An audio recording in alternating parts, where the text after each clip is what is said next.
bi nga xamee ne bind nañu demande boo xam ne keroog bañ ko jébbalee seen demande boobu ñu amoon ci ay suuf ci ay loxo yu baax la nekk, loxo yu am yaakaar. ci kaw loolu ñu ngi koy remercier di ko wax aussi ne li nga xam ne moo leen boole relation bi boole di relation boo xam ne au-delà des liens yi leen bu soxla bi day tax ñu gën a suqali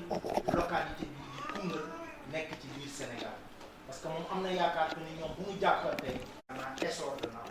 loolu lañ ci jublu ñu ñaan yàlla mi nga xam ne nag mooy yeggale yëpp yal na ko yàlla yeggale donc propos yooyu lañu tënk ñu leen di wax ne madame la directrice générale tey bépp nit bu mu amoon ak ñëpp dafa jàmp li mu ñëw mais daf koo woo mu ne ñu ñëw respect ci seen biir te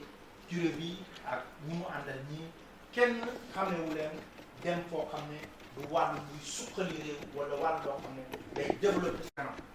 madame la directrice ne man au-delà de la politique au-delà de lien yi may tiiseeg ñii damay ponctuer yi nga xam ne borom xam-xam yi les responsables de la culture les politiques du monde entier sont en train de développer pour que mu am lu ñuy wax dialogue des civilisations parce que dialogue des civilisations mooy permettre ku nekk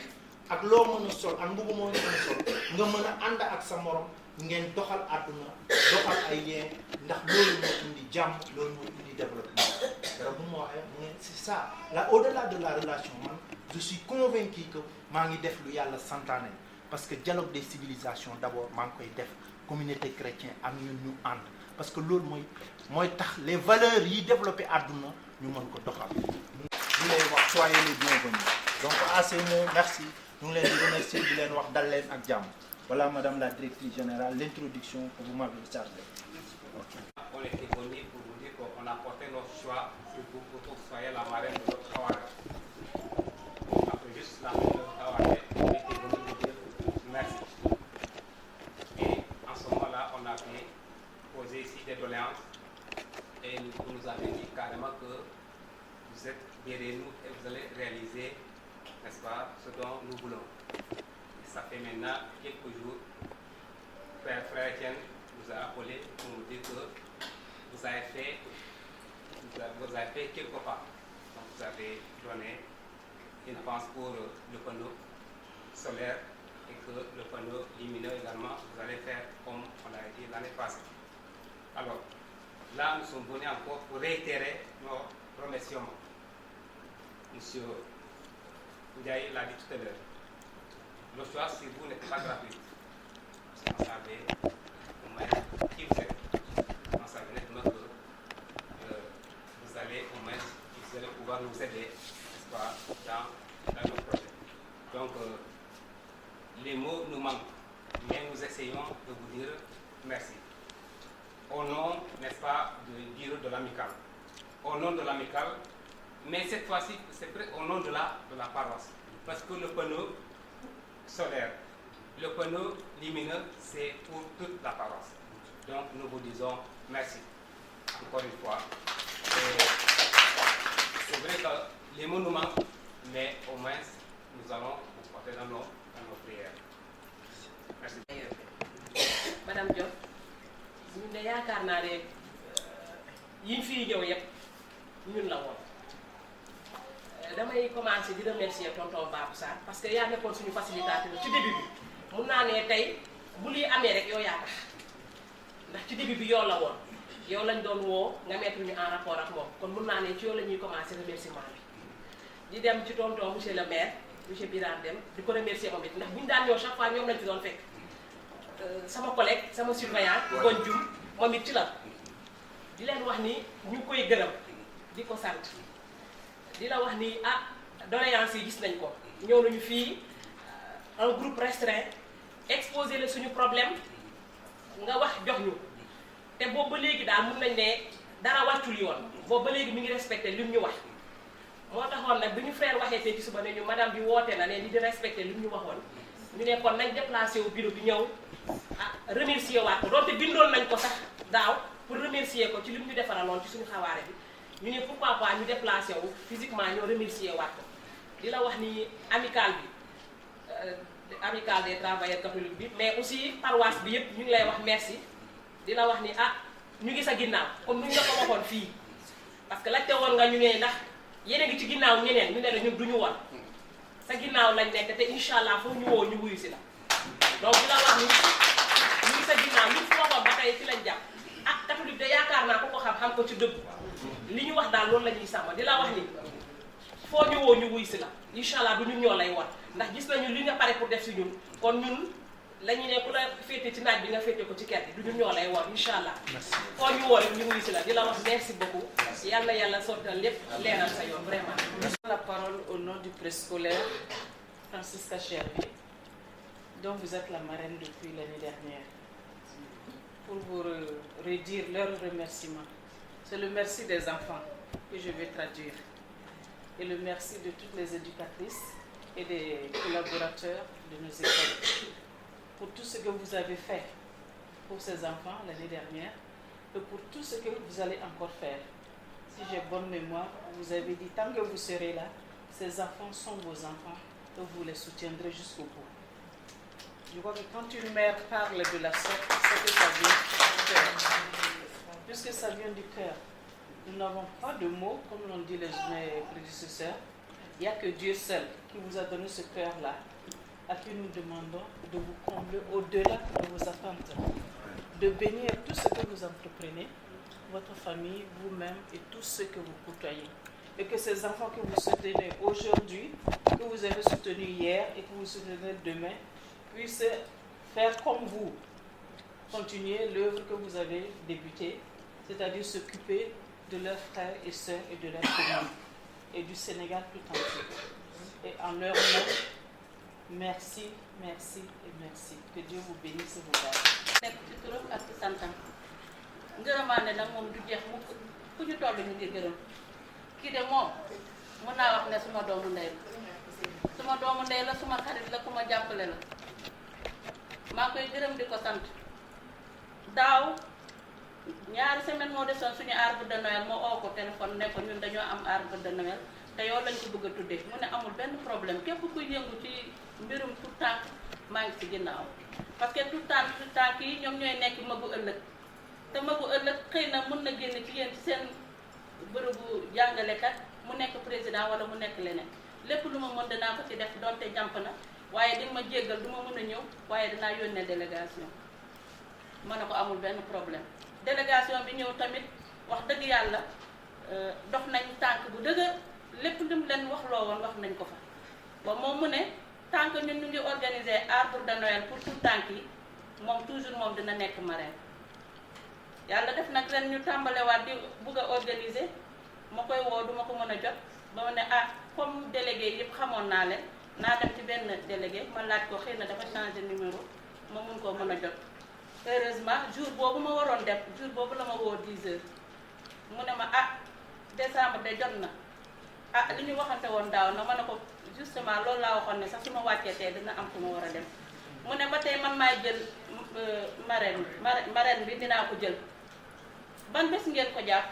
ma ne ko le 18 mu ne ah bëggoon naa faa teew gis nga daaw dama laa yónnee délégation te loolu gënalu ma woon bu fekkee ne mën ngeen a changer mu nekk au moins début de weekend dinaa xool sama calendrier ma mën a ñëw teew ànd ak ñi may àndal suma àndandoo yi ma waxtaan ak ñi ma bokkal di liggéey ñu mujj a jàpp le 21 décembre bi mu ne dinaa fa teew bu soobee yàlla ma di ko ñaanal nag képp ku defal tout tànk loolu defal yal na la ko yàlla fay tànk mi yal na ko dëgëral ko ba ñëpp dégg ko gis nañ jàppale bu muy jàppale ci goxu suñu gox gii du jigéen du tout tànk du ndaw ñëpp ku yëngu rek boo ko woowee rek mu ñëw yal na la yàlla ma ne ko dimanche dinañ am réunion moo nekkoon bis ni ki tey mu ne bu njëkk ba man maa leen ko jëloon bugg naa ngeen delloo ma marrainage bi tam dinaa jël marraine bi ma ne ko comme dañuy daje mënul ma laa wax waaw wala déet waaye su ma leen gisee dinaa leen ko wax ma convoqué leen réunion par coup de fil bureau bi kese ma wax leen yóbbanteem ñu ne amul benn problème boo gisee tey ñun suñ journée culturelle yi am ampleur dem ba au niveau national moom moo ko waral bu yàggul dara def nañ carnaval Dakar 2019 xëy na ñu bëri gis nañ ko ci réseaux sociaux yi génnewu ci loxoom moom moo tax ba ñu xam ñu ba xamloo suñu xeet bi parce que ñu bëri boo demoon Dakar boo ne man Kognaaji laa dañ lay wax ne lan mooy Kognaaji ak ban nationalité la donte defoon nañ codification langue bi léegi nit ñi xam nañ ko maintenant c'est officialisé c'est national ñëpp xam nañ ne que la langue wamee fait partie de la nationalité sénégalaise def nañ codification bi wamee la ñuy wax Kognaaji boobu c'est une autre histoire li tax mu waral ñu kii ko parce que c'est pas le moment mais wamee la ñuy wax wamee ñu di la gërëm nag maa ngi bëgg a gudd tuuti ñu la gërëm di la sant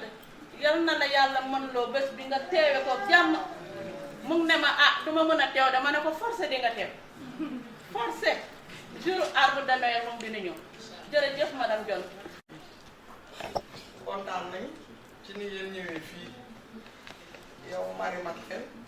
ñu ngi lay gërëm yàgg sa délégation bi nga àndal li nga wax kontaan nañ ci lool ndax yàgg nga ko wax ak nit ñi boo ko waxee rek li ngeen wax ci ngeen nekk kenn ku ne xam na ne Kognaaji moom amul ñaari amul ñetti wax moo tax déggal nañ ne Kognaaji yi dem nañ ñii dem nañ naar yi dem nañ ñële dem nañ waaye tey leer na ma ne leen man de waxi ngelaw du ma ko déglu parce que xam naa ne Marie Mathieu bu ma xamoon démb bërki démb ah yaakaar naa ne dafa ko leen lu koy war a naqari ba muy war a dam ndax lépp lu mu séq ak suñu leader heure bu ko yóbbu ñoom mooy ànd ñun groupe bi yëpp dañuy dem te suñu ñëwee ni li ngeen wax loolu la ñuy fekk ngeen def yéen ñëpp ay groupe toog di ñu xaar ba ñu ñëw indi nañ la ko sa kër ñaari yoon taraanga bi. enseigne bi fi la ma fekkoon keroog yoroon naa parole pour wax ak yéen mais je suis fier parce que ma leen waxoon gis ngeen ko tey ne woon naa leen bu fekkee soos na leen waaw da ngeen ko am bu leen yàkkam loolu moo tax tey je suis très content je suis très content parce que li ngeen laajoon keroog yéen choisiroon seen poste moom bu yéen choisiroon boppam moom ngeen tànn y a une raison voilà la raison aujourd'hui et une autre raison plus importante viendra dans le futur prochain ou le futur lointain mais dina ñëw pour gërëm leen soog yéen da ngeen xaw a niroo ak sooti jikko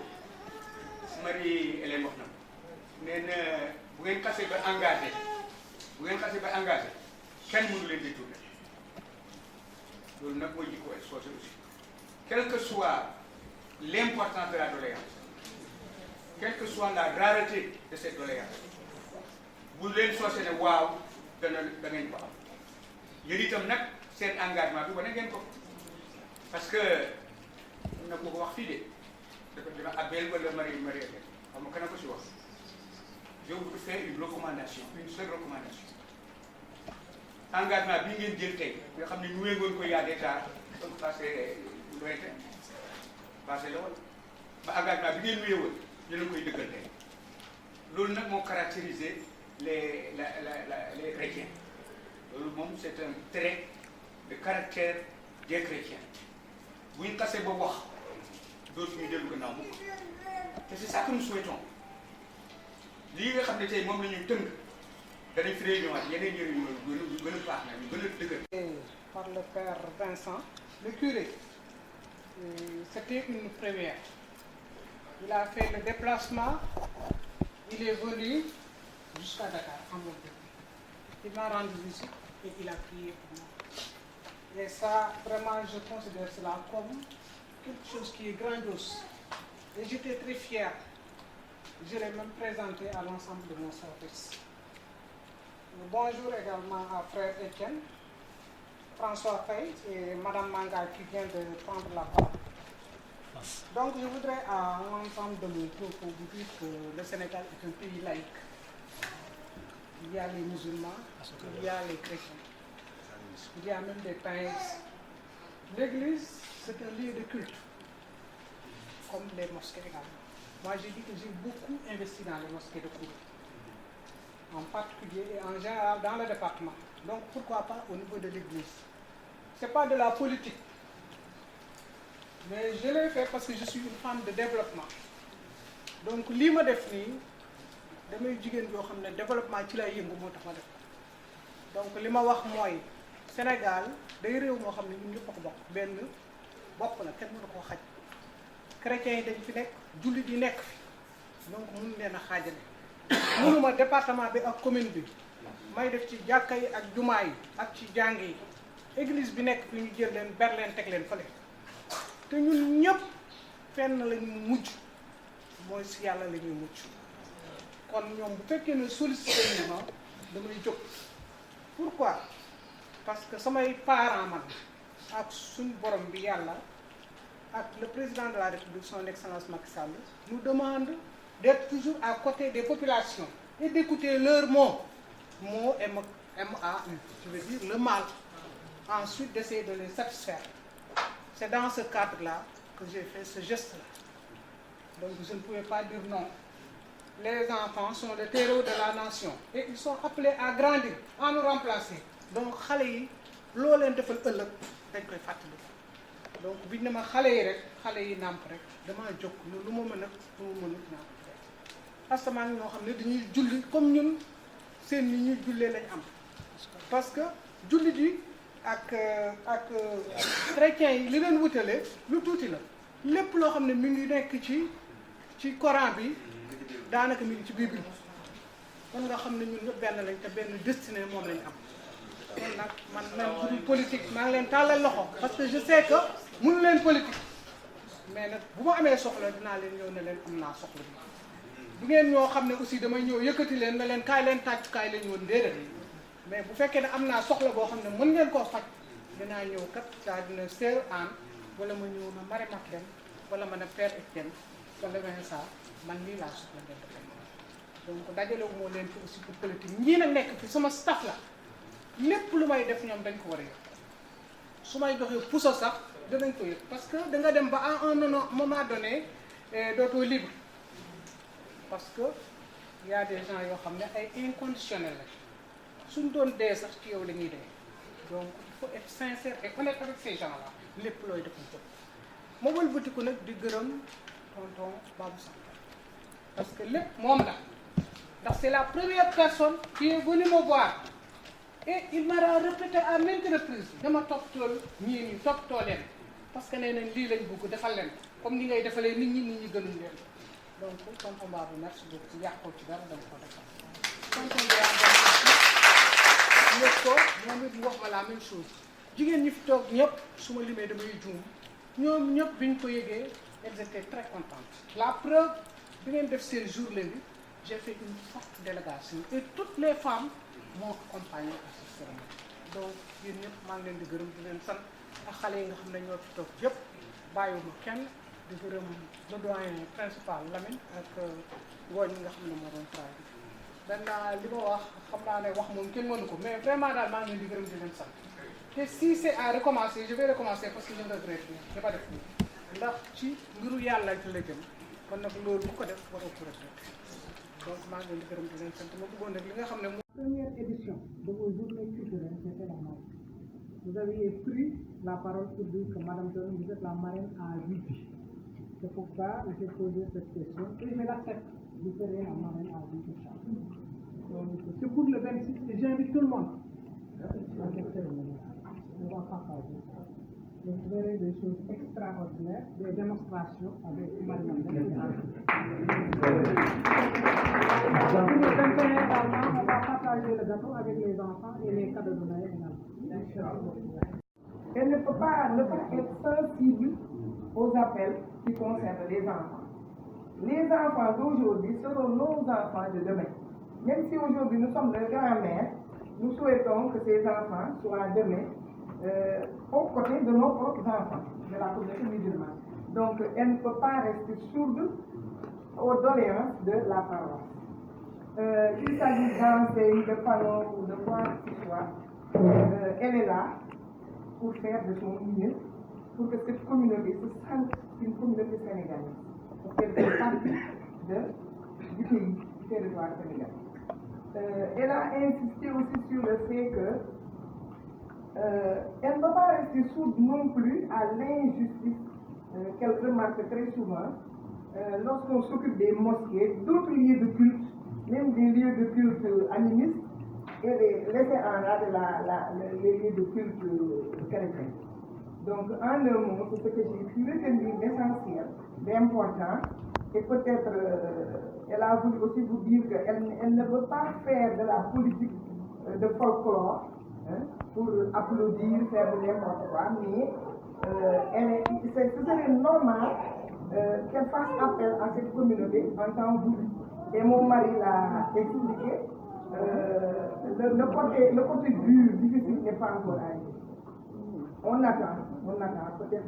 qu'il veut faire allusion au moment des élections. Elle aura à faire appel à cette communauté. Et Manga, ma fille Manga, Madame Diara, que j'ai laissée au lycée à la retraite, l'autre fille, Dieu peut-être qu'il ne m'a pas reconnu, Clovis, ils ont fait comprendre que c'est une ethnie, une communauté aussi, parce qu'il y a le problème de l'ethnie, le problème de la communauté. Donc, ils ont fait comprendre que cette communauté, cette ethnie, c'est une ethnie honnête, qui s'accroche à Madame, et qui s'accrochera aussi à Madame au moment où elle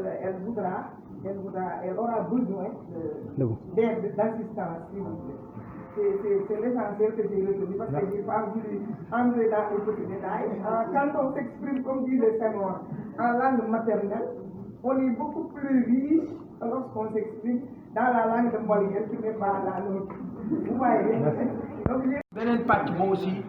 muy la communauté des Kognadi ñoo xam ne àndandoor yu yàgg lañ parce que Sara ak madame la directrice générale ñoo bokkoon classe kon donc ñii ak Socé yàgg nañ séddoo ñoom tamit ñu am seen bis bu yàgg tuddee ko mu def ci lu mucc ayib ñu ne ko yow def nañ la marraine à vie ñoom tamit ñëwaale feddali seen kóllëre renouveler li nga xam ne seen confiance ci madame Dione ñu am luñ tënk jox leen yaakaar naa lii lañ fi def ñuy remercier ñëpp di sant ñëpp di gërëm ñëpp parce que tey lii mooy àndandoor lii mooy àdduna parce que nit ñi bu ñu amantee yaakaar bu bis ñëwee ñëpp ñëw toog donc loolu soo ko amee vraiment sa xol day yegg da ngay am yaakaar kon ñu ngi leen di gërëm di leen sant di leen remercier di wax ne képp koo xam ne ñëw nga fi yal na la yàlla dimbali jàppale la lépp